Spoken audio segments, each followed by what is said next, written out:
Good morning, good evening, good afternoon to everybody who has joined us. Welcome to the Future of Food 10 by 10 blockchain series, what we call the academic panel. This is our agenda for today.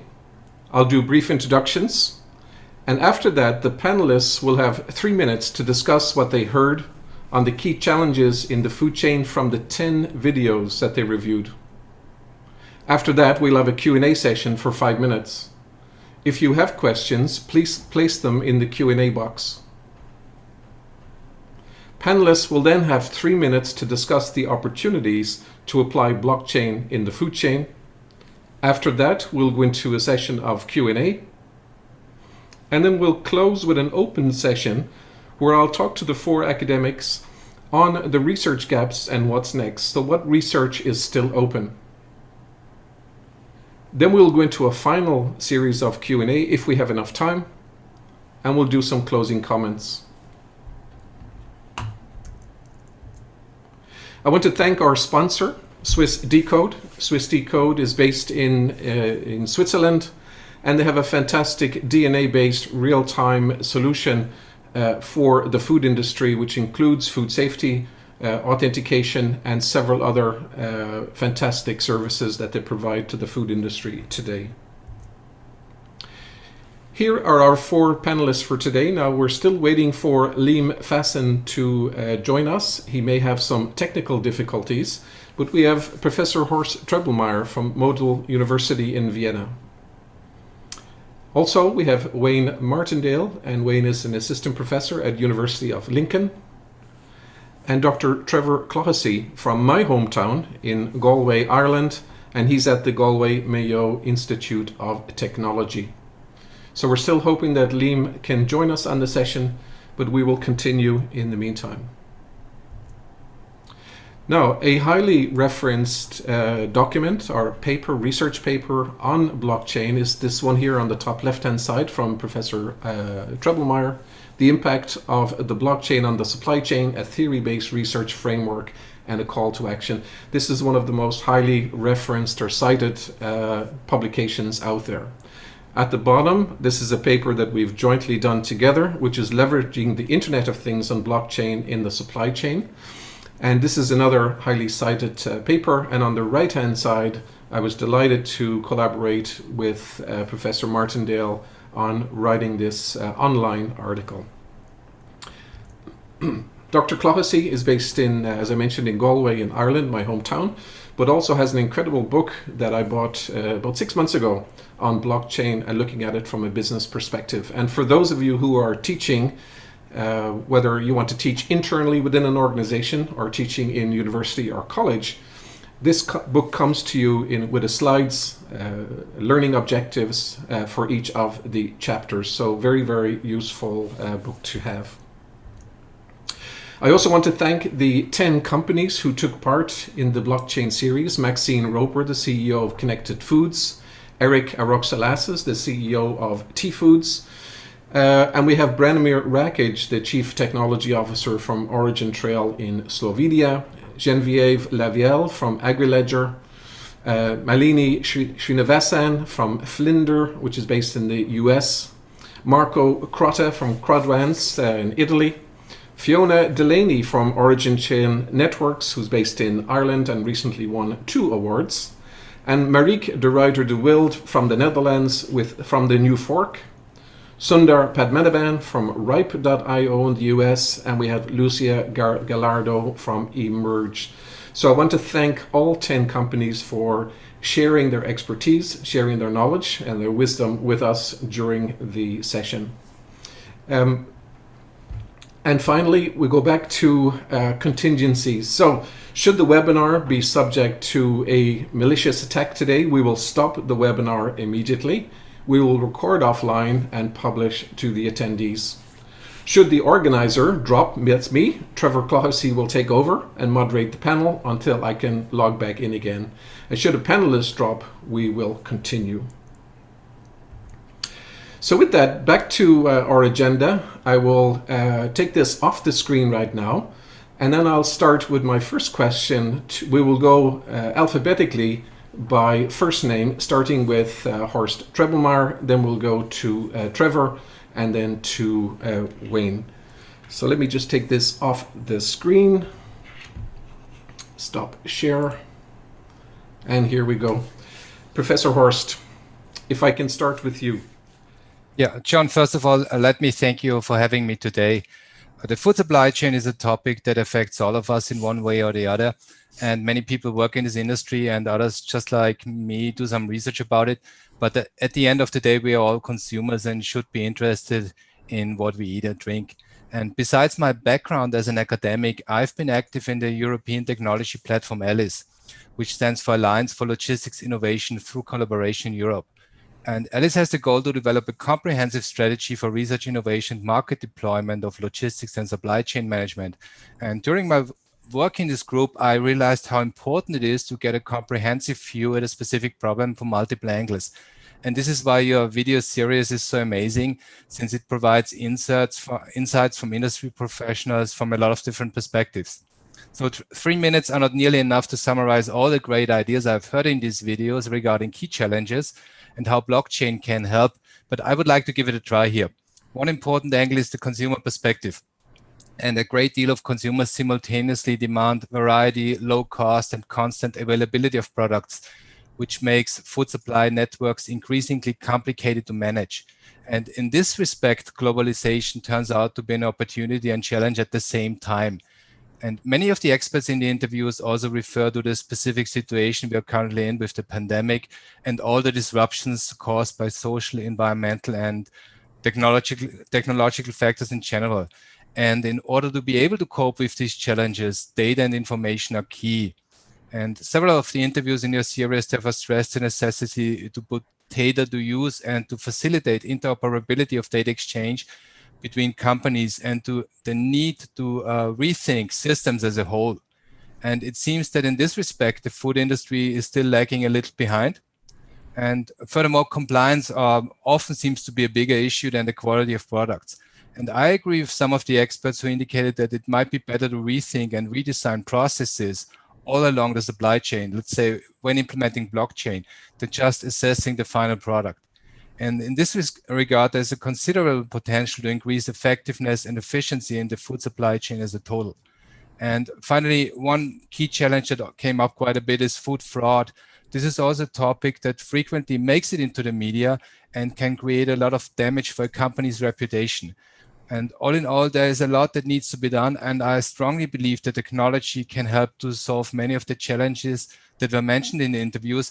And technology and the blockchain technology is a core component of these technologies. And I'm kind of enthusiastic what the future is going to bring and how we can put our knowledge to use and how we can help to create better food supply chains in the future.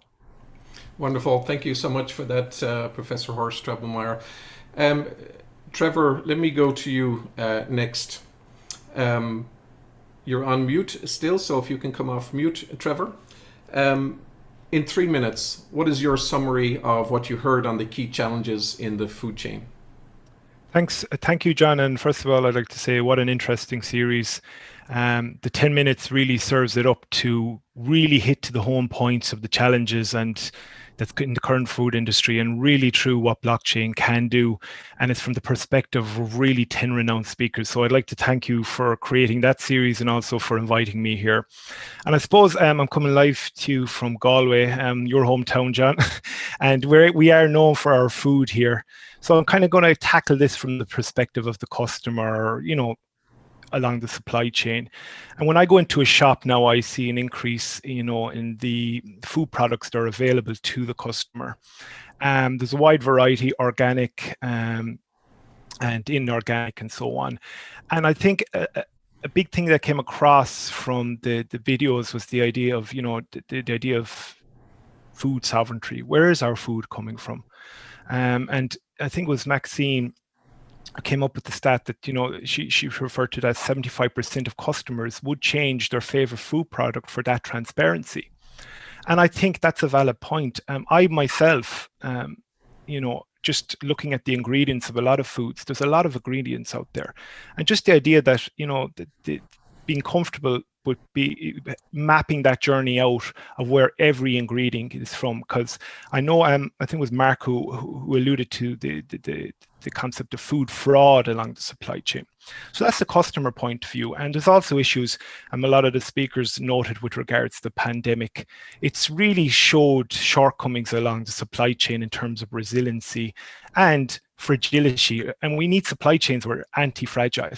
And that relates to the producers of the food, that they can, anticipate these shortages or disruptions along the supply chain.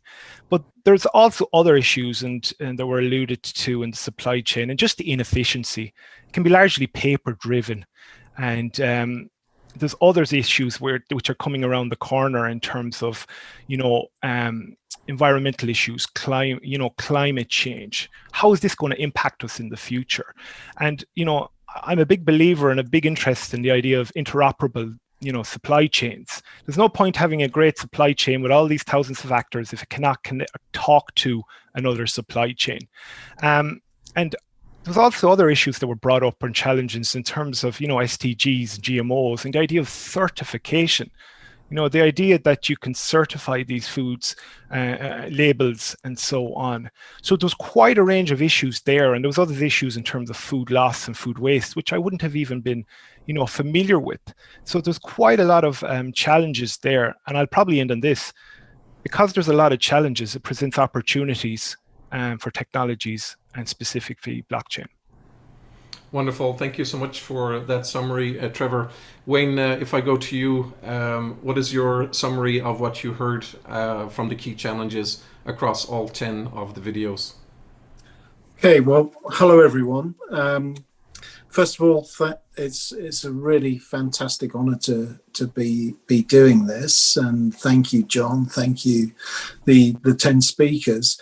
What's really important for me is whenever I see your talks on the 10-minute format is that as academics, we often sit in rooms discussing technology and discussing the intellectual platforms for sustainable food systems, in my case, for example. And it's really refreshing to see 10 CEOs starting up, establishing companies and actually more or less doing what we tend to talk about.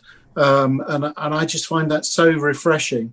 But what surprised me in many respects is that there were some comments that have haunted me throughout my career. And one of those comments was that technology is no silver bullet. Garbage in, garbage out was another term. And these themes, I think, ran through the 10 talks. And it kind of surprised me because we often think about blockchain as purely the technical domain. And there were talks that focused primarily on the technical delivery, but there was a lot of talk of, and I'm going to poach some terms, for example, creating a consortium of the willing from the New Fork presentation, food and farming as a collective from Fiona, for example. And these were really about building community and culture around the technology. And it was very clear that there was a real feeling amongst all of the CEOs that if we don't actually bring these things together, then the technology fails. And that was really interesting to me. And it's something that I will apply in my own work because increasingly we're being asked to build communities, build collective around research. On a similar theme, the implementation of high-level goals, such as the Sustainable Development Goals, all 17 of them, Emerge mentioned that that's a to-do list. But they actually showed how they were implementing and aligning those with actions. And technology was enabling the embedding of those development goals at high level to very practical levels within food and beverage companies and collectives. And I found that extremely exciting and completely refreshing to see as an academic. The other thing that came through was when you ask if you've got 50 CEOs of startups, what would you tell them? What would you advise them?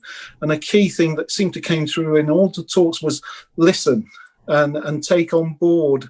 There were terms like onboarding people, which was really, really important in this building of collective and community. So incredibly refreshing to hear. Wonderful. Thank you so much for that, Wayne.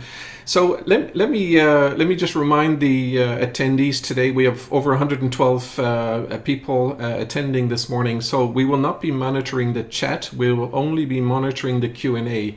So if you do have questions, please put them in the Q&A section. While people are thinking about some questions to ask, let me ask a very direct question. I'm asking this question because as academics, and 50% of my time is as an academic as well, I want to talk about the terminology. Do we have the terminology right? And does more work need to be done? I'll give you an example. There is some confusion with digitization, which is basically going from analog to digital, versus digitalization, which is more the business process and role automation. And then we have digital transformation, which is more about change management and the journey that they will take. Separate to that, we have provenance, that word provenance. And we see that in the blockchain world, we see a lot of discussions around proving provenance, but I think in many cases, companies are talking about their marketing language is talking really about data provenance versus the scientific provenance of the products. So let me start again with Horst. What is your opinion on the terminology that we're using, and do you think we need to tighten it up? And as academics, what can we do to help with the terminology? Yeah, John, this is a great question, and as an academic, I have to say that terminology is super important, and you just mentioned digitalization, because I find that very often there's so much confusion created. And again, academics usually start in a paper or an academic work with definitions to make sure that we're talking about the same thing.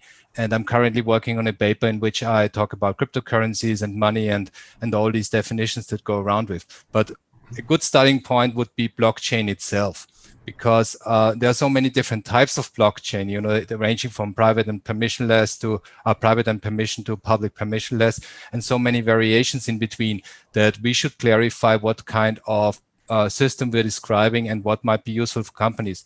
Because I remember in the beginning, when there was the blockchain hype around 2015, 16, 17, everybody said blockchain is going to be the silver bullet. And then there was cryptocurrency hype and ICOs, everything was going down, and all of a sudden blockchain was not interesting anymore. And now it's going back to kind of normal. But still, many people are saying blockchain is not going to solve all the problems, and that's perfectly fine with me. I just want to see some improvements in the systems we're using. And so I would say, first of all, if we're going to companies or if we talk to companies, let's clarify the important term blockchain or TLT. What kind of system are we talking about? And it's not one size fits all. That's super important for me in this field. That's a core term. Wonderful. Now, Trevor, if I can ask you the same question, and specifically around blockchain versus DLT and any other incidents that you've come across where you think we need to tighten up on the language to help people understand, are they the same, or are they within a family? So having studied blockchain for a long time over the past few years, I'm being surprised day to day with the new terminology coming out. And I'm even doing research in how, the complexity of the terms we use in the technological, landscape can serve as thresholds to actually, users adopting and understanding the technologies. And having looked at the 10 webinars, not only was I having a background, in blockchain, I understood it, but I often think that we need to simplify, to show the benefits. And I was really taken aback by Lucia's, pilot project of the farmers out in Uganda. How, all they need, the blockchain was enabling them to have first-time records of sales. And this was assisting them with, lending and reduced punitive rates. I didn't really need to know the blockchain was behind this. I just knew that it was having a benefit. And for me, the technology is working when it's underneath the car hood, and you don't need to know what's in there. You just need to simplify it. And oftentimes, it's often the simplicity of the use cases that we're crying out for. Wonderful. Thank you for that, Trevor. Wayne, if I go over to you on your journey, Have you seen confusing terms being used? Should we as academics do more to help clarify the definitions of some of these terms? Well, John, I don't tend to get too involved with confusion amongst terms because I'm constantly looking for the application. But I agree there always needs to be clarity, but I never get too involved with the standardization side of the industry, which I accept is core and important. I must admit I'm a bit slavish there, and I expect it to be done for me. While I accept it's important and I love clarity, especially when working across nations, of course, exceptionally important, but it's not something that I get too involved with. The previous thing that Trevor mentioned there was the differences between different systems, and I think Marco from the Quadrant Foundation bravely mentioned, put out the question, do we actually need a blockchain? Which again, from what I would have considered one of the more technical talks from the technology side, was quite a brave question to ask in 10 minutes. But I think it's valid, and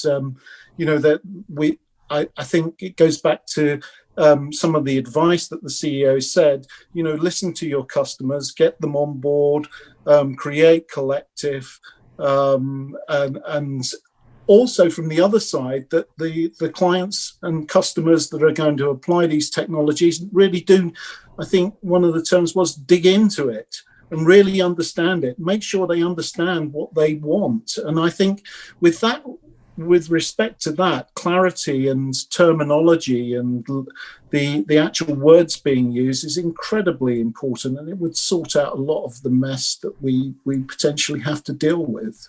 Gotcha. Thank you so much for that, Wayne. And I see in the Q&A, there's some comments in there. Jason Bashura. Jason is heading up food defense at PepsiCo.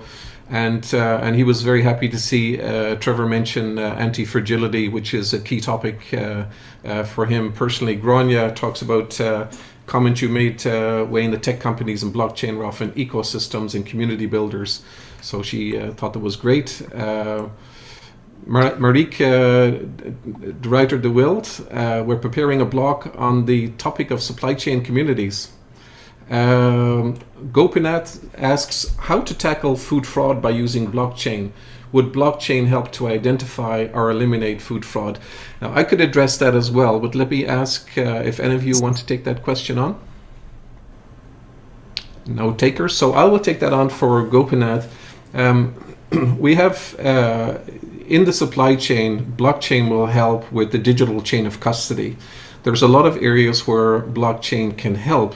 But ultimately, if you want to test a product to ensure it's genuine, you need analytical science. So essentially what we always recommend is that you build multiple layers in your supply chain based on the vulnerability.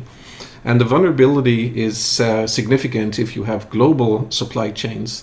So while blockchain can help, it's not the ultimate solution. So if somebody is saying to you that with blockchain, we can eliminate food fraud, that's not an entirely accurate statement. It needs to build multiple layers, which include food safety standards, monitoring and surveillance of the supply chain, interoperable standards like the GS1 standards, and also analytical science. So blockchain is part of the solution, but it's not the ultimate solution, but it can be a key component. There's a question here, how will blockchain cater to the dilemma between information transparency and security? So let me open that up to Horst, if I can ask you that question. How will blockchain cater for the dilemma between information transparency and security? Yeah, that's really a good one. And I'm currently working on documenting a project from a company that they're not working in the food supply chain, but they're providing solutions in general. And maybe later on, they will also do something in the food supply chain. Of course, there's always some kind of trade-off between transparency and security. If you make your data very transparent, on the other hand, it might go out to many people that might not be the right ones to see them. And of course, the solution would be that you have some kind of access rights. And with blockchain solutions, you can clearly specify who is entitled to see which kind of information. And so you can make sure that it stays more or less secure. But of course, there will always be a chance for misuse, but it's a combination that of giving access rights and having blockchains that makes it usable. And of course, I'm talking now mostly about permission blockchains where you have somebody who is in control. If you have a public blockchain, that might be a completely different issue. But when we're talking about food supply chains, usually we're talking about permissions solutions anyway. Yeah, gotcha. Anyone else want to take that, Wayne or Trevor? Yeah, I'd like to add something there, John. The Agri-Ledger of Linda Connecting Food Emerge talk was really good at cutting through transparency and taking quite nebulous ideas like the 17 sustainable development goals and seeing how they could be practically placed in company operations. And I think this idea of safe, trustable data transfer will help to enable that with regards to food waste, climate change, all those types of things that we want. I think it offers great promise essentially in doing that. Gotcha, thank you. Now, Trevor, I'm going to start with you with the next question from my good friend Yves Ray. Yves was the former quality manager, corporate quality manager at Danone, and he's been a significant advisor to governments like China, and he's been a Trojan over the last 2 decades in the area of food safety at the most senior levels. So he talks about the food industry generating billions of analytical results, and big data is not shared and should be or could be. So he's asking, can we set up some simple intelligence networks where food stakeholders can gather and share information and intelligence about food safety and the environment? So essentially, he's asking, can blockchain be a part of that solution? Most definitely. And, we did a bit of research on the pharmaceutical industry and the idea of real-time analytics with regards, sensitive products along. Funnily enough, we have vaccines now which are going to come into our supply chain, and real-time analytics regarding temperatures and how they're stored and certification behind those will become paramount. But one of your, I think it was Fiona mentioned the idea of the open consortium, the open blockchain. And I really do think that, this network of, data repository amongst the main players is really going to propel blockchain to the next level. And I think you mentioned it as well, John, when the big players start collaborating with each other and they take down those, silos or, those big R&D and, it's all secretive, and they start to engage with and I've seen it with my cloud researcher over the last 10 years. Cloud companies who would never have partnered in their lives with traditional infrastructure start partnering together with cloud and open cloud products. And the reason was, well, why lose the customer to the other big rival? We can work together on an open standard or an open technical framework. And I'm seeing the same with blockchain, that a lot of more companies are working together on these. And particularly if you go into IBM Hyperledger, just the open technical standards that they are operationalizing are incredible. So I do see a positive future, going back to the question, that we can create this consortium amongst large, small companies where we can actually have real-time data that's available. Yeah. Wonderful. Now, Wayne, I want to ask you a question. I want to put you on the spot because I know that recently one of your articles, which is not directly related to this, but one of your articles was syndicated by CNN and got 500,000 views around the world. So what was the pickup on that? And do you think that what Yves is proposing here, is that information that there's a hunger for with consumers and across industry?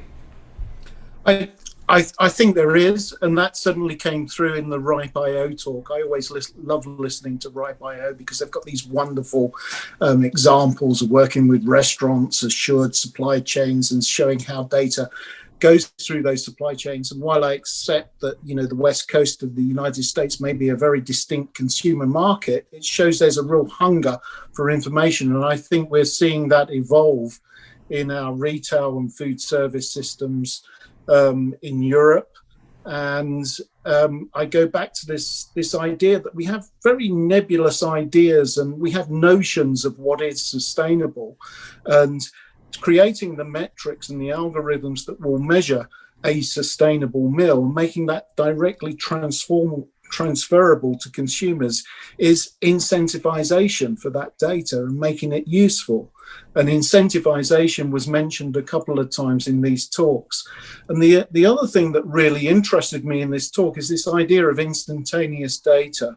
Maxine, in Connecting Food, picked up that with instantaneous audit, and Genevieve with the idea that you could have a stock inventory of the global food system at any one point. I mean, that's absolutely fantastic. And if you could transfer pockets of that information to the consumer so they know what they're doing, what they're consuming 3 or 4 times a day, that would be a holy grail, really. It would be a fantastic thing to do. But we'd need content, and we'd need to know how to measure these things, which is pretty much the world that I'm in. And the article that you mentioned was on one of those key issues around plant proteins versus livestock proteins. Getting adversarial in sustainability is quite unproductive, because it's not as simple. Food is collective, as Fiona said. It's not a case of A versus B. Wonderful. Thank you so much for that. So for those who joined later, we have 124 people now in the session. So this is wonderful. And it's also been broadcast at the Dubai Food Safety Conference live, which is fantastic. And thank you to Bobby, Krishna and team for that. For those who didn't hear my earlier remarks, we will not be monitoring the chat. If you do have questions, please place them in the Q&A box, and we will get back to those, and we will try to address all questions. If we do not get all of the questions, we will follow up on those questions. So let me move on to the second main question, which is around the opportunities that you heard in the 10 videos where blockchain may be beneficial. Now, I know we talked about a lot of the challenges, and those challenges become the opportunities. But let me start with Professor Horst Trebelmeyer. If you can talk about what you heard and where you see blockchain having the best benefits for the food chain. Yeah, thank you, John. A lot of topics where blockchain can be useful have already been mentioned now in our discussion. And for me, it's just important to say that blockchain is not just being used for the sake of using it, but I believe that we are way beyond this stage anyway, and companies are now figuring out what they can actually get out of this technology and what they cannot. And I would, as I've already pointed out, there's not one single point of type of blockchain, but there are so many different systems in between, and we need to assess the respective benefits, and we see what works out in the future. And the core advantages of blockchain in the case of food supply chains are, of course, the immutability and the shared access of data. And information can be made available in real time. And it's relatively easy to define the views, so the access rights, depending on the respective status of the users. And I believe it would be relatively easy to also include consumers and give them access to some information which is relevant for them, coming back to the question we had before regarding food safety. And I just wanted to mention that I know a company that they are doing isotope analysis, meaning that you could take a sample of a specific product at its origin, and this could be something that's not very expensive, like olive oil, which is kind of expensive, but honey is something like that. And then when you have the product at the destination, you take a sample again, and then you can easily, by tracking and tracing, figure out if it's the same honey or the same olive oil that was produced initially. And as was also mentioned in the talk, I believe that combining, for example, blockchain with AI allows to simultaneously look in the past and the future and to make predictions, let's say, about consumers' future demands. And auditability is another important issue here. And because companies in the food supply chain, they need to be able to comply with high standards and ensure the quality of food. But at the same time, auditability might be quite a time-consuming task, and blockchain can make life easier for all of these companies. And I also would like to point out that blockchain might not be equally beneficial for all members in a supply network. And if you have greater transparency of data, this might benefit some participants more than others, as we have already experienced in some projects. And in this respect, it is interesting to mention that blockchain can also open up new market opportunities for producers by facilitating market access and information transparency. And I'm currently working on documenting a case in which a German computer scientist strives to modernize the Colombian agricultural sector with blockchain technology. And Trevor mentioned Uganda before. And the aim of this project is social inclusion, and the core idea is to use blockchain for disintermediation and financing, which is very much in line with its original intention. And of course, blockchain technology can be used in many ways to fight food fraud by increasing transparency. I've already mentioned that.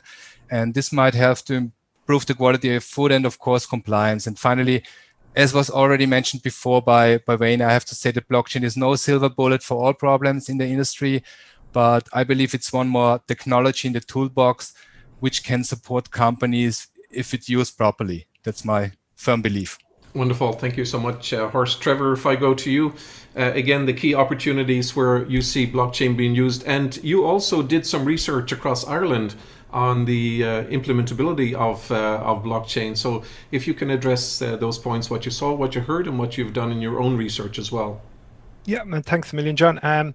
Just regarding the opportunities, or as you referred to it, the sweet spots, John, I think there is a multitude of sweet spots. But what I gathered from the webinars was the series was that, you know, blockchain can propel this idea of the digitization of food.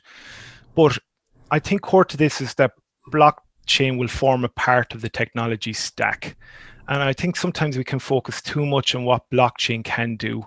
But we can't underestimate what blockchain can do or not do. Also, I'll go back to the article that was in The Economist in 2015, where they called it was the first page, and it was the trust machine. And I fundamentally believe that blockchain will transform the way we trust food along the supply chain. But before we get there, I think it was Genevieve who mentioned the word value chain. And there needs to be value for all the entities along the supply chain before they will adopt the blockchain. And we were at a master class last week, which you were presenting, John, and we saw, the beef farmer who threw up the business model for beef farming, and in general, a lot of business models have value, but he was failing to see, where the value is on a normal business model without blockchain. And he referred to how, legislation and compliance are coming around the corner, and the blockchain can propel real-time compliance. And I think before anybody moves into the blockchain, you have a fantastic framework. It's called the 6 views, which contains questions under each of those views. So you have a business view, technical view, functional view, implementation view, standards view, and policy view. And you've listed out sequentially those questions that you have to ask. Is blockchain right? And from my own research we conducted in Ireland, we're at the very early stages yet. And we found, a lot of companies that I interviewed didn't even know what blockchain was. And this was back in 2018. It's only now 2020. They lacked the skills. If they had an interest in it, where could we source these people who would actually develop our blockchains or put us in the direction? So education is important there. And I think a lot of the time courses need to be put in place on a global level to, enhance knowledge of what blockchain is, but most fundamentally what it can do and what it can't do. And just going back to your 6D view model, that's a fantastic way to set aside a couple of questions to actually see if blockchain, and from my own point of view, it's promising, but I now see it as part of a technology stack rather than being the end-all and be-all. Gotcha. Thank you for that, Trevor.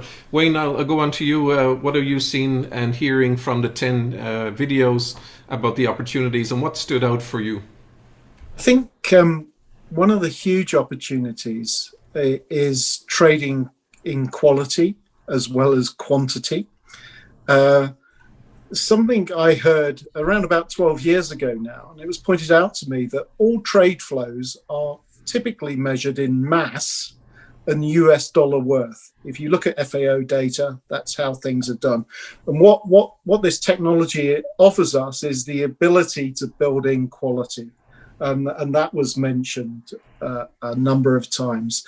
The values, the ecosystem of how things move around. Of course, I've done a number of logistics projects where we've modeled supply chains, but at the end of the day, you have to get competitors to work together. And again, I will poach something that was said by Marieke, collaborate, collaborate, collaborate. And that really struck me, because competitors need to collaborate, and trying to break through that is going to be a real important part of the evolution of the technologies here. The other thing that's important for all of us, but particularly us as experts, is the democracy of food, the democracy of information. We live in a fake news world, and finding out what is fake, what is not fake, and providing democracy around that information, of course, is highly topical and extremely important. And I think this technology can help there. Wonderful. Now I'm sending quickly for the questions. We have about 15 minutes to go, and I do have another panel question to go through. There's one from Trent Davis, and Trent is asking, in terms of consumer confidence, we know people in general are willing to pay more for products with certifications like organic that are perceived to tell us details about the product. How can enterprises or academics help build value in the mind of the consumer for utilizing blockchain for transparency, traceability, storytelling, when not everybody understands the underlying tech or its benefits? Maybe if I can start with Horst, with you on that one. Yeah, that's a perfect question for me, because we recently did a study on exactly that subject. The paper is currently under review, so it's not being published and nobody can know about this, but we basically took different consumer groups and we were trying out if they would be willing to pay more, or if they trust more into a product if they know it's based on blockchain. And what we found out, of course, consumers do not understand the underlying technology, but they have heard about blockchain. And if you give them a little bit of education on what blockchain can do, they would be willing to pay more and things like that. But there are a couple of things you need to consider. I think it was mentioned before that we have a proliferation of labels. Oh no, it was in one of the videos of your other series. We have so many labels that it might confuse consumers. But the moment we could reduce that and they know the label and they understand roughly what blockchain can do, then it could also serve as some kind of trust factor. But we are not there yet. Gotcha. Wayne or Trevor, you want to take that question? I will. I think an important consideration here, John, is content, measurements. What metrics are we using to demonstrate value? We can transfer, but you know, my own work with carbon footprinting has shown many flaws in that, because we eat meals, we experience food, we experience diets, which are very complex things. So creating metrics and measurements that will say, I'm making the best choice for this meal is where we want to be. And I think we can get there using technology and understanding the ecosystem of resource transfer. Gotcha. So I'm going to go to one of my questions for the panel before I go into the final one on the research gaps. But very quickly, I want to ask all three panelists their opinion on this. We heard in the videos, we heard two things. The first one was around disintermediation. Now, disintermediation as in shortening the supply chain or taking out the middlemen, where blockchain can help provide a role in that. But Marieke from the New Fork also mentioned disintermediation, where we take out the big IT players out of the equation. And her biggest fear were that the large operators worldwide will be doing a land grab for the data. So in those two contexts, can blockchain help us with disintermediation, i.e. taking out some of the middlemen in the supply chain? And can it help us to disintermediate and take out some of those big players where we don't need them? Let me start with Horst. Yeah, I would definitely say yes, this is the case. And the one example I can bring is the project from Colombia. It's in a kind of early stage, but the idea is that the farmers there will be able to market the products themselves. And this is some kind of special oil. And so far, there were only a small part in the supply chain, and they were dependent on those intermediaries. And the one person I know, he tries to create a blockchain solution for them to get into contact with the final consumers, and this would be a perfect case for disintermediation. Again, this is one example out of many that might be currently under development, and I would say the same thing as before. We are not there yet, but we have the technology and we have a couple of use cases that are working. I'm not sure if it's going to be the future, but at least the potential is there, and we have the technology that can facilitate it. Gotcha, thank you. Trevor, this came up as well at the blockchain masterclass in Galway last week, where that beef farmer actually talked about the disintermediation, where he plus a cluster of farmers would not need to go to market through the established routes, could go directly to consumers. Do you see that as a benefit of using blockchain? Yeah, I do see it as a benefit, but I can only compare it to the fintech industry, where it's quite a controversial topic. You're disintermediating the big banks, and I can only give an example here in Ireland. A lot of Irish customers have gone with Revolut, and there's a big fear amongst the banks now that how do we innovate in line with what Revolut are doing? Do we have a future where there are no traditional banks, where we have virtual banks like Revolut with all the advantages that they do entail? So if you're asking me, can we disintermediate the big players in the food supply? We have to see an equivalent type of entity like a Revolut, the Revolut of the food chain. And I think that is a large possibility. But once again, I go out to the idea of one of your speakers talked about the idea of a consortium. If the value proposition is there for the customer, they will go to the consortium over the big players. And I think the value add for the customer should never be forgot about. I think it needs to be there. And if the customer can see the value, it doesn't matter if they're a big player or a small player, the customer will always go to where they see value being accrued. Fantastic. Now we still have 118 people on the call, which is fantastic. Thank you all for staying with us. We have about 10 minutes to go, and I'm going to start with Wayne and ask the final panel question around the research gaps. And where do you believe, Wayne, that the research gaps are today, and what more work do we need to do as academics in working with industry and working with practitioners? Is it use cases, or is it more in-depth? Is it going back to what I mentioned earlier, getting the nomenclature right, getting the definitions right? Where do you see as the key research gaps? I see a huge gap in creating content for the analysis of what we do with all this data. And it's a theme that I get from a number of these talks, John, that the supply chain owns the data.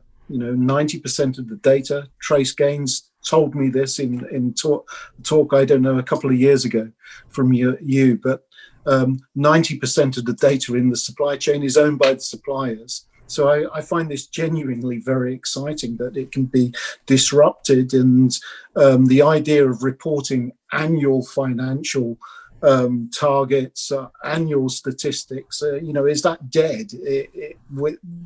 I think I work with people who own a lot of data. They own a lot of wealth that is essentially dormant. It's latent. And I think this technology can enable that to be exceptionally useful. But finding out how to incentivize that is important. And I think ways of measuring the sustainable development goals, sustainability offer, customer experience, added value, all those things will become more and more important and need to be embedded in this data transfer. Gotcha, thank you. And Horst, if I may go to you, what do you see and experience as the research gaps that we as academics need to focus on over the coming period? Yeah, the more and more I'm into blockchain research in general, now the food supply chain, I see many more research gaps are coming up. And I have to say there are things in which academics are really good, and other things that can only be done by the industry. And I think First, as academics, we should clarify the terms, as you've mentioned before. In this way, we can support the industry. Of course, education is a big part, so we need to educate the next generation of managers and create some awareness for the problems. And then we can also serve as independent entities. I mean, we can compile previous research, we can do case studies, looking at what companies are doing, making comparisons and publishing our results, just spreading knowledge. And I think this is the core function of academia. The industry is going to develop solutions, but we should spread the knowledge and we should see which solutions work best. And finally, I mentioned in the beginning, I was active at the European Union level. That has to do a lot with funding. So we decided on where the funding goes and which project might be worthy funding. So that could also be an area where academics can contribute to decide which should be the core topics, for example, in the European Union, but there are similar solutions in other countries where the funding money should go and which is a worthwhile target. Wonderful. Trevor, let me close with you on this question, and then we'll take one open question, and then we'll do a quick summary. So on the research gaps, Trevor, where do you see them? Yeah, so I think there are a lot of research gaps. I think we're at the early stage of the technology. One area that I'm focused on is the idea of innovation assimilation. And this is basically the idea of how the technology is infusing within companies. And by infusion, I mean, what are the emergent use cases that are coming out? You know, how is the company using the technology to perform tasks not previously considered possible? I think we've all read the use cases or the theoretical aspects. We're seeing more and more practical aspects, but I'm really hoping, you know, in the next few years, we see how the technology is infusing and those emergent uses that we really wouldn't have considered before. And I really think that's the gap we need to propel this to wider adoption. Wonderful. Thank you all so much for that. I see a question here from Nisha Dali. Can the blockchain support food waste reduction across the world and for end users? So let me just ask if somebody wants to jump in there, maybe Wayne? I think it can. We take a different approach to tackling food waste in our research centre, in that we believe that if products are designed correctly, and they give the best consumer experience, they're less likely to be wasted. So we take a very much consumer goods view of food waste, certainly in European markets, maybe different internationally, but tracking how waste occurs and why it occurs, how things are utilized, is a data collating and acquiring exercise, and that taps right to the heart of this technology. So yes, it can help. Wonderful, thank you.